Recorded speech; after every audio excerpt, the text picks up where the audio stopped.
Well, I'm glad you were able to get a hold of this one. I just bought one. I figure I'll buy it because I have this on-site service thing for my other computer, and it's been fantastic. You know, people come out to the chapel in Wales to fix it for me over the years. But of course, with COVID, they don't come fix. They won't come to your place. So you have to mail it. So then you're talking 3 days, no computer, which I just cannot afford right now. No. So I figure if I buy this one, then return it when I get mine back, or keep it if it's good. But so far, I don't like it. No. You got a haircut, Quentin. What'd you say, Michelle? I did get a haircut. Quentin got a haircut. I cut my own hair, usually. Yes. I just have not been doing it recently. I noticed the same thing.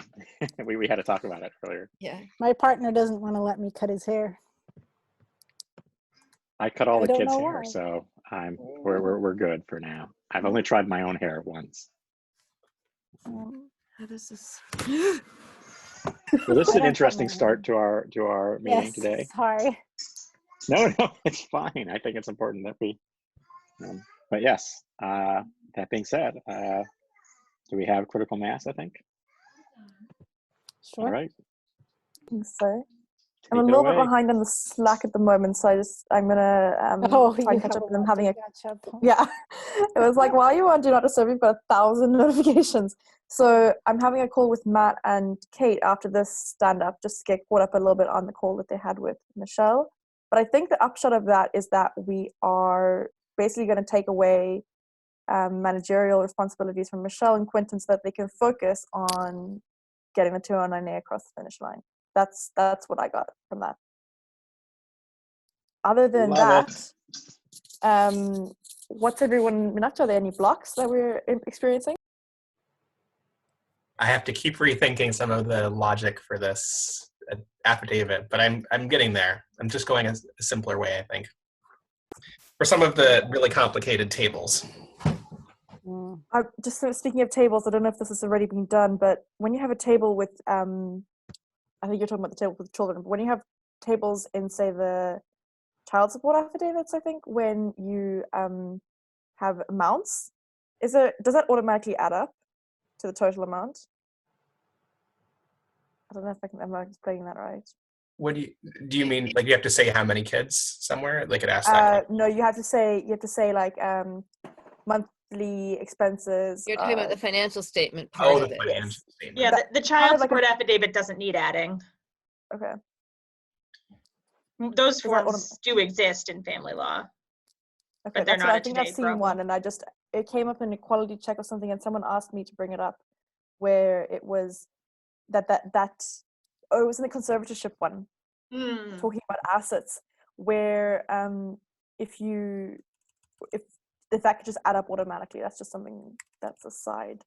I don't think it'll add up automatically, but I have some code that will help with that we had to do that on a project that Caroline and I worked on together, Social Security disability. So we can probably add it up automatically if it's not doing it now, I think is the. Yeah, I don't think the form will do that for us. I know we had some trouble with JavaScript in a different PDF. So like in theory, we could do that at that level, but we probably shouldn't. Okay, so what I'm getting is that we don't have a hold up on the 209A. It's just a case of trying to take things off Quentin and Michelle's plates. And has everybody agreed on what they're doing in terms of stitching this together and the plan going forward? Everybody? I'm good. Quentin and I are going to talk at some point, and I'm reading through the last version of the code that I saw of his, the last one I got, and absorbing it. And then he and I can get together, decide how to share the information between that and the page too. David, do you want to say something? Yeah, so as I think I said at the beginning of this week and the beginning of last week, hopefully we'll have the MOU signed by the end of the week. I think realistically now it's going to be not the end of this week, but I actually think it might be 1 or 2 business days, so it might be the very beginning of the last week. We've gone through the rounds. We've made our edit. They gave us a proposal. We made our edit, so we gave it back. They're going to give it back to us, and I was told to look out for it later today. And so then that means maybe if it was exactly with no changes, we could go up on our end and go up on their end, but probably there'll be some tweaking. So there might be another back and forth, but hopefully just another day. I think we're only one email away from the TRO being signed off on. Oh, congratulations. So basically, as long as those two things happen within close proximity of each other, then once they both happen, we can launch with the TRO. And then we'll have a site out there doing something, which will be nice. And then hopefully soon thereafter get the 209A, right? Yeah, and hopefully there should be 209A. So one thing I do want to like queue up for people to start thinking about is like, I feel that sort of like the end of phase 1 of the project, which is like our sprint to get something going, get it out there and get something that's helping people. I think the 209A will really be sort of like the capstone of that part. But then I want us to think about strategically about what the remaining phases look like. So I think there's a continued phase here where we still have people momentum and we're doing emergencies, which I think maybe goes through May in the very least. But I think people are going to start being pulled back to their day jobs. Sooner than that too, David. Oh yeah. No, I think you're gonna go sooner than that. I'm just saying I think the court will probably continue to be dealing with emergency matters through me. So the scuttlebutt I hear is that courts will continue to be closed through then. Sorry. Yeah, no, that's fine. That's fine. I wasn't very clear. But yeah, people are going to start to be pulled away back to their day jobs. And although I would love everyone to keep doing what they're doing, and you are welcome to do that, I know people are going to have to start going back to their real lives. So I want us to start thinking about what that process looks like. Now, what I've been doing is I've been trying to line up summer workers. So I think I have a pretty good line on a bunch of mostly Suffolk, maybe some BU law students who will be able to bring in, who will have hours they need to meet, who will be reliable folks that we can use. And I know we've had a lot of success with like Noel and a couple other folks on doing that. So hopefully we can replicate that work. So I think the thing is we want to think about what are the, like if we were to start making a check, oh my goodness, no, we're filming, Abigail. Oh no, reflexive. Maybe can edit okay, that I'll out. scrub that out. So my point was, it's just so natural. Okay. So the point is we want to think about what's that transition from like the all volunteer have to go, back to their lives. So we have like some law students that can do stuff, but are still going to have to interact with like SMEs and stuff on like a, as things come in. So the question is, what processes can we document and put in place that will make it possible for something that's staffed more by law students to be able to keep going? Obviously, the law students would not be enough, but the question is, how do we make it so they can interact with the folks they need to on the terms they need to? Because the other thing we've done with the SMEs is we've been very lucky that we have people that can give huge amounts of time and also have been willing to sort of figure out some of the technical stuff.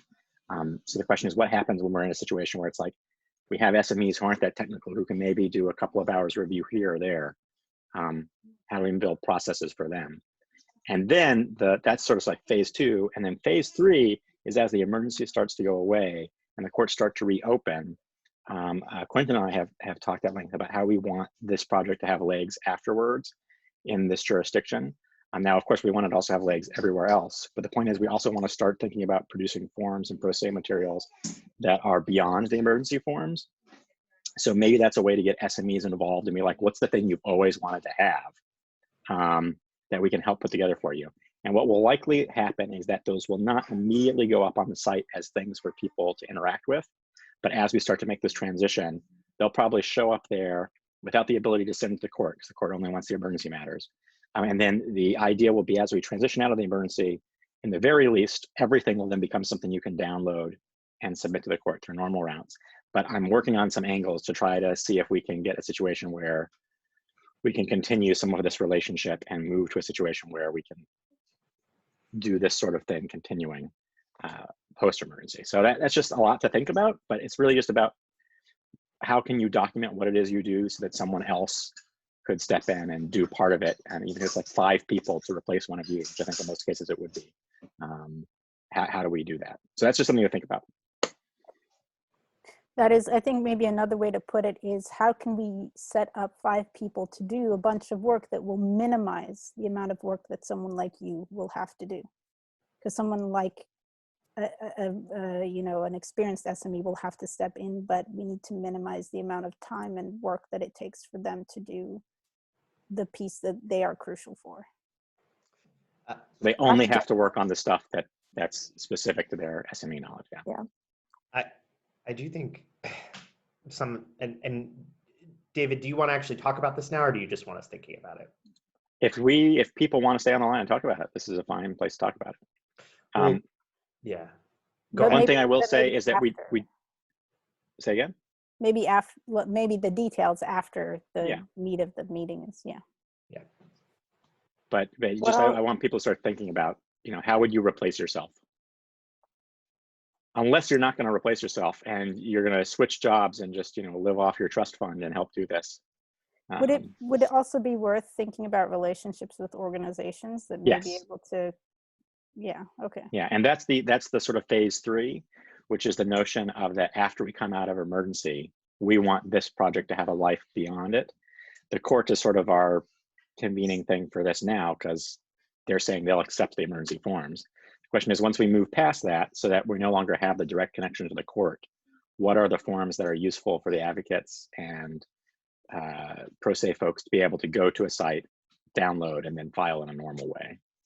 So not to get too deep into it, because we do want to let Michelle go especially, but I think how we do that, David, what deeply matters there is like how long phase 2 lasts. Because are we realistically going to be able to get out in an emergency time one more form that's on the level of 209A? I don't think anything else is going to be on the level of 209A, except for maybe 258E. I mean, well, I feel like I've said that a lot of times. Well, no, what I mean is we will start to prioritize easier forms after 209A. But that's not what I mean. Again, I don't think. Oh, you mean people's capacity? Well, no, I don't think you're completely wrong. But look at what the court is prioritizing: guardianship. Stuff that requires complicated third-party medical forms. I think the court wants complicated stuff, and part of how we shift depends on, okay, are we still taking our marching orders from the court in terms of, or do we feel more freedom to say, yeah, it would be nice to do guardianships automated, but in reality, the emergency is only going to last so long. Right. Are guardianships really the priority, especially when I'm not sure guardianships would be something that we'd be pushing. Matt, you cut out a bit. There's some children somewhere, I think, that are overriding your. So try that again.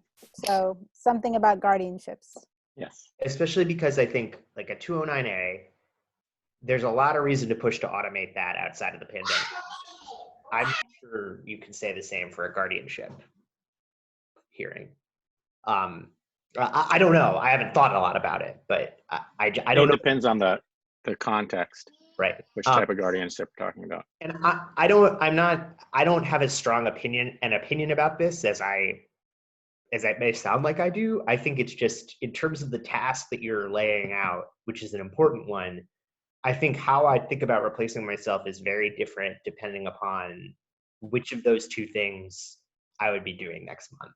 Is it more of this, or is it a fundamentally different project? And we may not have an answer to that. We could probably talk about that a lot more intelligently when likely next week we see how much longer the courts are closed.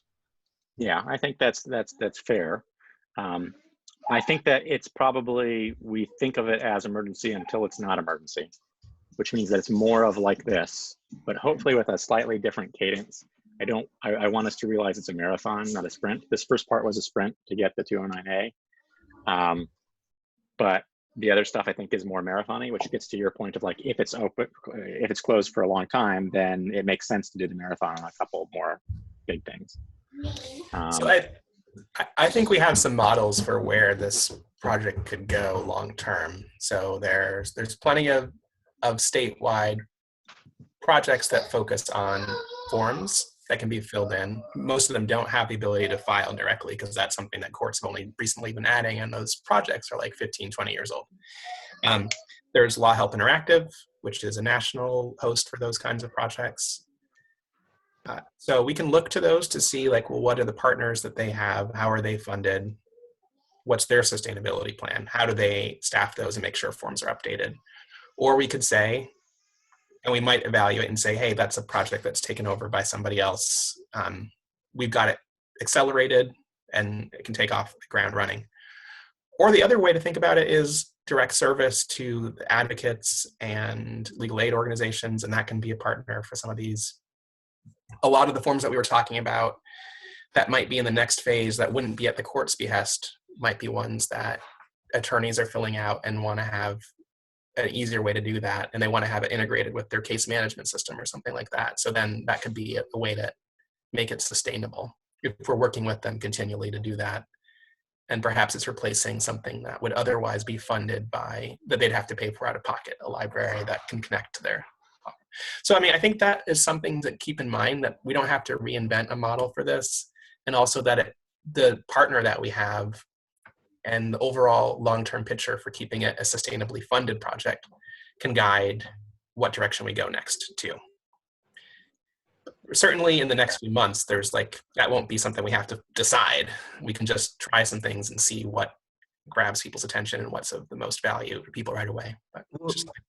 But I think that's actually, I think that's right to the point, Quentin, in that right now our partner is the court. And I don't think we're doing a lot of free work for the court that they'd have to pay quite a bit of money to do otherwise. Right. For a lot of reasons, I don't think that'll be our partner in perpetuity.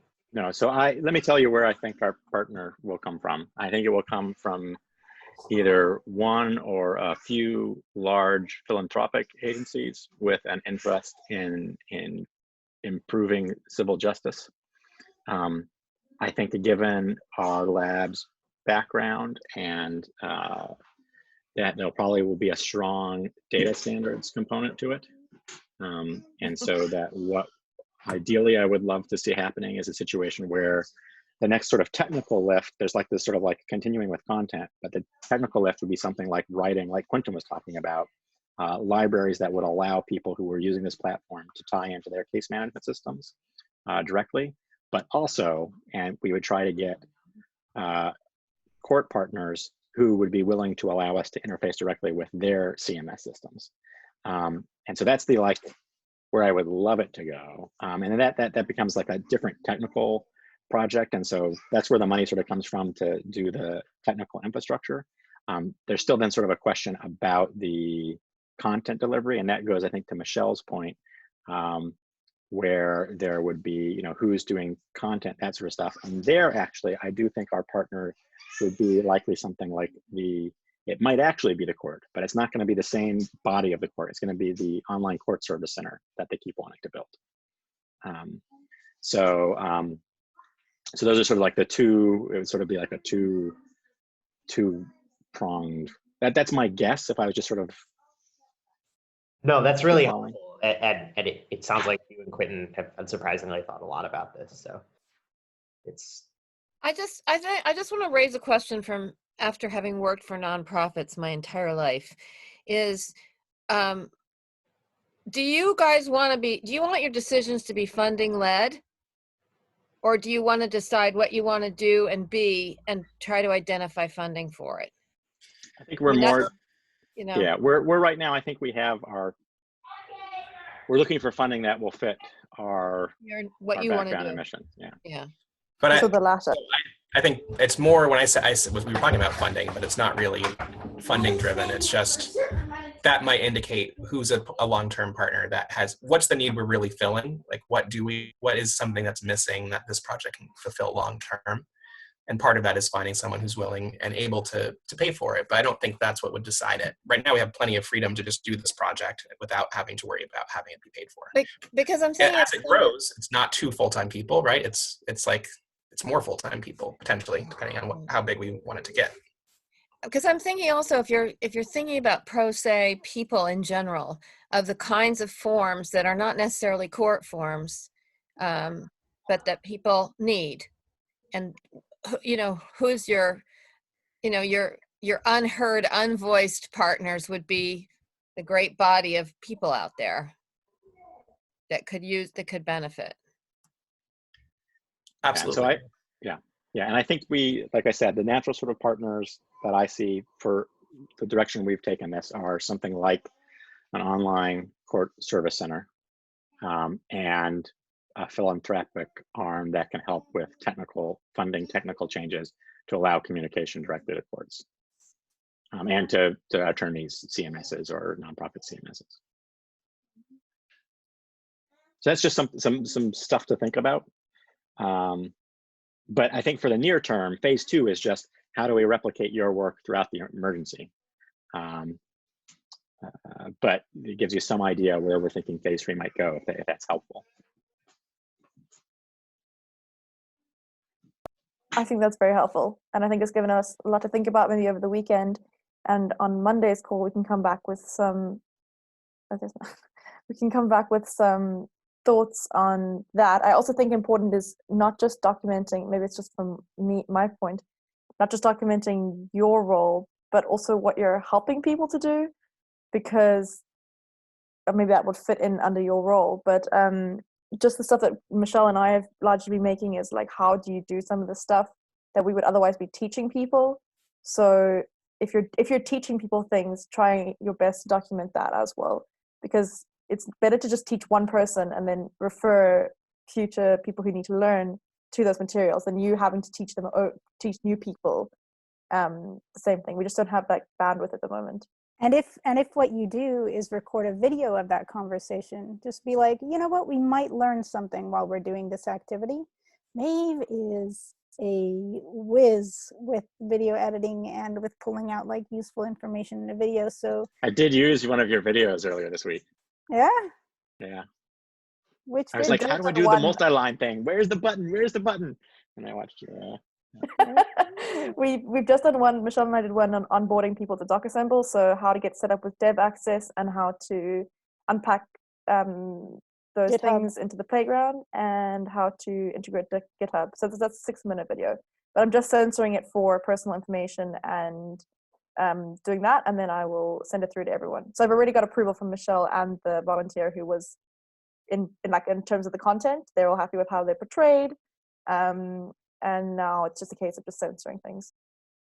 And I realized I left off one really important aim, which was implicit in the way I always think about these things, but I should make explicit for the benefit of the rest of you, which is that when I talk about a foundational arm that would help with like data standards, I'm talking about interpretability and transference across jurisdictions as well. So to the extent that we're building a project that someone could pick up, say in another jurisdiction, in maybe another continent, what is it we need to put in place so that it's a thing in a box that they can then take and then work with as well. So that's another important arm. That is really a really good point.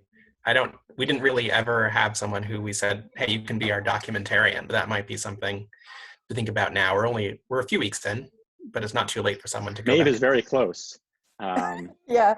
I've just been taking on that role of documenting as much stuff as we can, but some of the stuff I'm definitely not qualified to, and that stuff I've been running through Michelle, and perhaps I think that just for now I'm going to hold back on that while we're doing the finishing of this 209A, but just definitely keep on documenting whatever you can. I think that's just the upshot of that point. We also need to set up some different data structures and make some data structures kind of plug and play as opposed to specific to this project, if we're talking about something that you can just redeploy.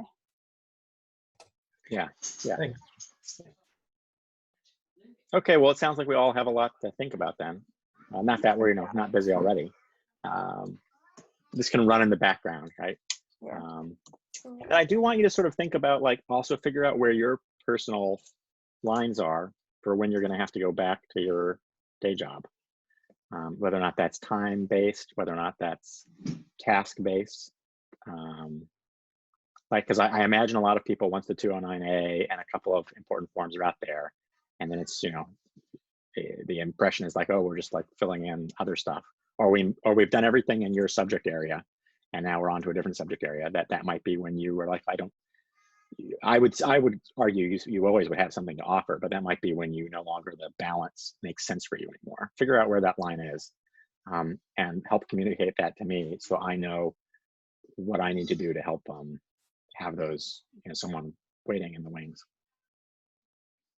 I think that it's that open and honest communication that we've had throughout this project is very important here, so that we don't get left in the lurch by people, and also just people don't overcommit. That's also just and I don't want anyone to feel guilty. I mean, I just reiterate, I don't want anyone to feel guilty about having to go back to your life. Like, the fact everything you're doing here is like amazing, and we're super thankful, but it's all like extra, right? So thank you. And there are other things, but thank you. Just tell us beforehand. I'd like, if we can, and some of this, all this conversation is good, and we're only having it with a few people. So if to extend that conversation, I think a lot of this is about expectation setting. Yep. So like, talk about, with the wider group, about setting up an expectation of communication beyond the exit of the project. So beyond, once you have exited, stay open to a question every now and then that goes, actually, this person knew what was happening, right? So stay in contact, and we'll try to bug you as the least as possible, and we'll try and document the answers so you don't have to keep being pulled in. So and I think expectation setting about how to exit the project is a really good idea. Do you think when people are, because the idea is it's sort of going to keep rolling and keep having volunteers and law students and things, whether it makes sense to sort of attach a certain, like, this task, once you get up to speed, takes 20 minutes, this one takes an hour and a half, so that when people do start to join and get involved, they have a sense of what they're actually committing to. So it's both the coming in as well as the leaving. What do they know, what can they do in a semester or a week. That's or great. Some time tracking. Something like that, so people know what they're signing up for in the first place. And then that also alleviates the whole guilt thing, And that could easily be added to the onboarding in the same way that it's like, if you're an SME, these are the things to do. If you're this, these are the things to do. It's like, if you're an SME with this much time, if you're and then a flow chart. A flow chart, yeah. Maeve's bread and butter there. But I hear what you're saying. The difficulty, with that is that certain, say, forms will be more complex than others. That's the only issue with assigning time. So time tracking and getting kind of like a, once. I don't think you ever get super precise, but like the thing is, like, if I have a couple hours of time a week, what do I do? If I have a big chunk of time, if I can do like a day of stuff, but so, I mean, you can say, like, it takes 20 minutes to label 10 fields or something, and then you see how many fields a PDF has, and you're like. I also like the distinction between sort of light work and deep work. Yeah. Right. So, like, this is something you can pop into and do 5 minutes here, 5 minutes there, 5 minutes there, or this is something you got to sit down, heads down with, and like deal with for a long amount of time. Well, that would get to the bit about. I mean, I think the 209. I think the two hardest forms that I've helped people do are the 209A and MAID. What Quentin did with MAID, in terms of how you think about how you answer these questions. And that affidavit of care, every time I go back to it, I mean, from one day to the next, it takes half an hour to remember where I was the day before. It just is so hard. But I think something like, in a case, this would be for SMEs. So so it might take you 2 or 3 days to map through the questions you would ask somebody.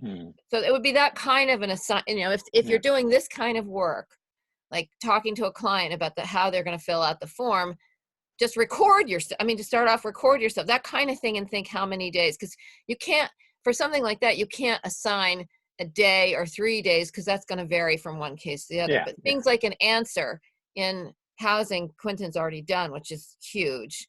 but also say an answer in a child support case.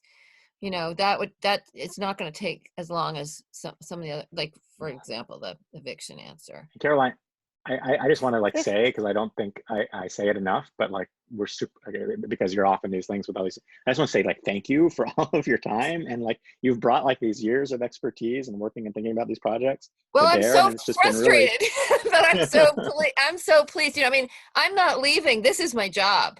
I mean, not all my job, but I mean, if you don't, part of me feels like I'm too, you know, too in your face.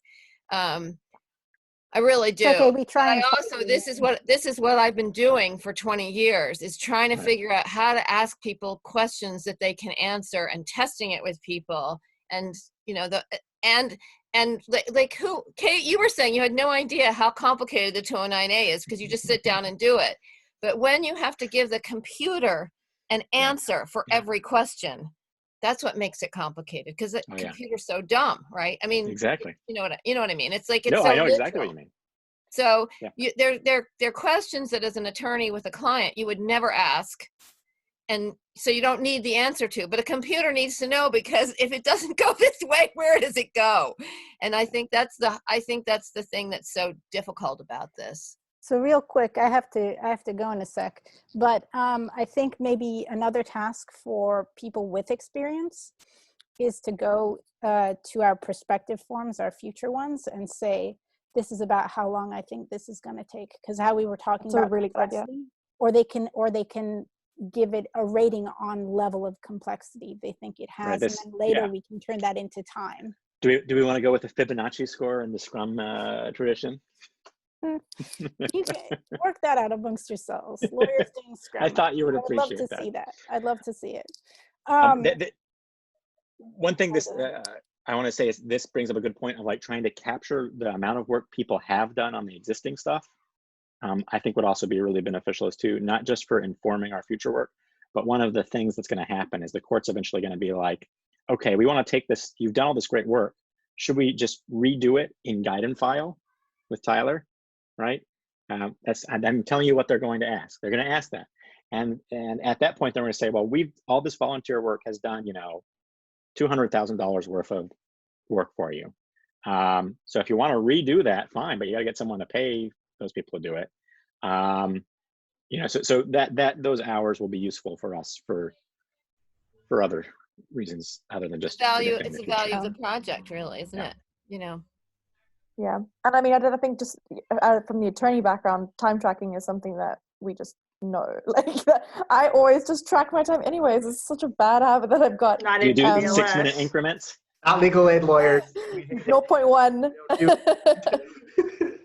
Yeah, this is the difference. At the public defenders, basically anyone said, if you ever make us track our time, we quit. So an entirely different, it's like we became this type of attorney so we didn't have to track our time. Exactly. Now I have to track my time for other private clients though, so. Yeah. A last thing is that I was on the Stanford call for Codex yesterday, and they one of the presentations was about, it wasn't strictly about DocAssemble, but a lot of it was talking about DocAssemble and the open source aspect of the project, and I thought that there might be law students on there who might have been interested in the in learning about DocAssemble, because it was a really interesting presentation. So I was wondering if there's a way that if you want us to tap into that, or I don't know if you guys have connections to the Codex project or not. David does. I know some people there. Also, there's nothing wrong with. I mean, everyone here is your emissaries for this project in whatever circles you're running. So, feel free to just, tell people that you think would be interested about what we're doing. I don't know. Okay. I just think, it was people were definitely really, a lot of people hadn't heard about DocAssemble and they were just really interested about it. So it's going to have a moment. And again, that foundational arm, one of their big interests is going to be, I'm presuming, is going to be the open source nature. Michelle, are you having to jump out? All right. I think that might be actually a good time for everybody. I don't know. Is there anything else that we have to talk about? I know that Matt, are you using this Zoom for anything else? We just maybe need like 10 minutes. I think I was supposed to stay on the call with some people. Is that the idea? Is this going to be like a little? I need an intense tutorial on what I'm supposed to do with GitHub. I don't need it this minute, but can we record the thing that that makes me crazy, or Git, you know, however PRs and all that kind of stuff. Yeah, I mean, I've been doing it, but I it's like every time I do it differently, and it makes me crazy. And then I have this new computer, and I'm just wondering what's the easiest way to do it. Because like Matt's like, oh, just put it up to Git, just do a pull request. I'm like, okay. So are people just using we're talking about just editing the YAML files, right? So part of that is because it's just like, it's very time consuming to do it any other way. Yeah, no, I totally get it. It's just that I don't know the best way to do it. Yeah, I don't know when I'm going to have time. Not this week, probably next week. I can try and figure out, I can try and figure out how to do a tutorial on the things that we need. Are we talking about forking the whole project and then editing it No, we're talking about just making it, forking to make a pull request. It does happen. Okay, so I do that automatically, right. basically. Yeah. And can I fork to my own repository? Should I do the Mass Legal Help repository, or should I do my own Caro Rob repository? Does it matter? So what happens is you're logged in, you click the little pencil icon, and you automatically are making a pull request. You don't have to or you're not making a pull request automatically. You're making your own fork automatically. Well, if I fork it, right? With respect, this whole workflow is so that you have to do less work. So I don't mind staying on to explain this 5-minute part of it. But I think the good thing about it is it really is really discrete and flowchart based. So we can definitely have good training materials for it, and there are going to be some that exist on YouTube or some other project because lots of people use GitHub. Yeah, there's a lot of existing material, but it's a case of actually just saving Caroline time by sourcing that and saying this, and this is what you need to see for this project. Yeah, see, that's the thing. I've been doing GitHub for 3 years, but I just do each one of them I do differently. So that's where I'm totally, what's the process? The whole thing about my own playground, all of that. So that's why I'm trying to figure out what's the quickest, easiest way to do this. Yeah, and the forking and branching stuff, I didn't even figure out until like a year or two in because I didn't need it right away. But it is straightforward once you know the terms and where to click and what to do. It's like 3 or 4 steps. Well, I might already know to do it. I just need to know which ones to do. So, so just tell me. So if I just fork it to my own and then do a pull request from there. Well, or should I get off the phone now and wait for somebody to reach out to me? If you want I'm happy to give you a tutorial maybe next week. I'm slammed. I'm on calls. No, that's all right. It's okay. It's fine. And again, the reason we're doing this workflow is so that because Quentin needs to be head down coding. Yeah. Can't review all this stuff. That's like, get off the call, Quentin. Go work. And I need to get off the call and stop asking questions. So that's all right. But Caroline, don't ever feel bad about asking questions. Work on it. Just know that, if you've done the thing with Michelle, maybe can you send that to me unedited, Maeve? Yeah, I can send it to you uncensored. I mean, if you're not going to share it. No. I just because I think I know what to do, but I'm just like panic. You have everyone's email addresses anyway, so I think it's redundant. Okay. So I'll send you that now. That's something important. Sorry to bring this up after you've tried to end. I'll talk to you later. Who else needed to stay on this call? Is this something that David needed to say on? Is this? I just remember there was a discussion at some point. Although I think actually it was Michelle and Matt, and so Michelle's gone, so maybe I don't need to stay on the call. Okay. I'll stop recording.